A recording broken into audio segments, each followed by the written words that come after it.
હવાર પડે ને અશ્વિન ઉપર જઈને નજર પડે. આપણે હવે બનાવવાનો તો વિડીયો ને અશ્વિન થવાનો તો બાડીયો. ઓહ મારો વાલો, આ તો હોના હાઈટ કરે છે, કોક તો હાઈટ ના હો કરે. જિંદગીની અંદર તમે એટલા બધા આગળ વધો કે વળીને પાછા જ ના આવે.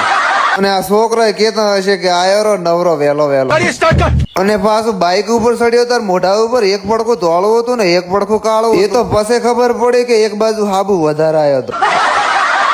વિચાર તો થયો હતો કે ના ઉપર, પણ આ તો પછી ખબર પડી કે આજ રવિવારની રજા છે. અહીંયાથી નીકળ્યો એટલે વસમાં મળી જા ખાટલા વાળો ભાઈ મને કે તમે કે આવરા રોડ ઉપર કે ખાટલો ઢાળીને જ બેઠો. પણ ભયા તમને શું ખબર છે કે અમે રોડ ઉપર તો વેલા આયા અને પછી પહોંચી જો સીધી અમારી ઘેરી છે. ચકાને જઈને કીધું એટલે મારા ડાસામાં કોઈ અખડ બખડ લાગે છે. આજ ભોડા બેઠો છે શું સોના મને જોઈને કોઈ વાયરસ બીજો નથી આવ્યો. દુકાને પહોંચીને જોયું ત્યારે તો દુકાન વાળા હતા લેવડા હળી દેવા. તો મારે લેવા તો ચશ્મા એટલે પહોંચી જો દુકાન. બીજું વરે પતલી પીન નું ચાર્જિંગ કે ભેગું થયું. મોવરે ઉભો વિચારતો તો કીધું મારા ડાસા ઉપર ચીએ ચશ્મા શૂટ થાય. ઓહ મારું બેટું થોબડું મોટું છે ને સોહમાં નાનો છે. ત્યાં બાજુમાંથી હથોડે લઈ થોબડું ટીપીને સોહમાં તો ફિટ કર્યા, પણ મારું બેટું હજી કોક લોસા. થોબડું થોડું ધોળું હતું ને સોહમાં મારા બેટો ઘણો કાળો હતો. અને કાશિયામાં ફરીને જોયું તાર તો ભાદરવાની ભેંસ જેવો લાગતો હતો. તો આપણે પણ આજ તો ફાઇનલી 4 વાસો કરી નોશી હતી. તો ધોળા થોબડા ઉપર કાળા સોહમાં સડાઈ નોશે ને ખસકાયા સીધા ઘર બાજુ. અને સોહમાં પહેર્યા તાર તો એવો લાગતો હતો ને કે સાઉથ નો હીરો આવ્યો. ને મો પણ કોક આગળ જઈને ખાલી ફોન કાઢો એટલે સીધું દોડવાનું જ કરે છે. મારો ભાઈ ઉભો રે, તને કોઈ નહીં કરું. લ્યા ઉભો રે, પણ ચમ જતો રહ્યો. લ્યા ઉભો રે.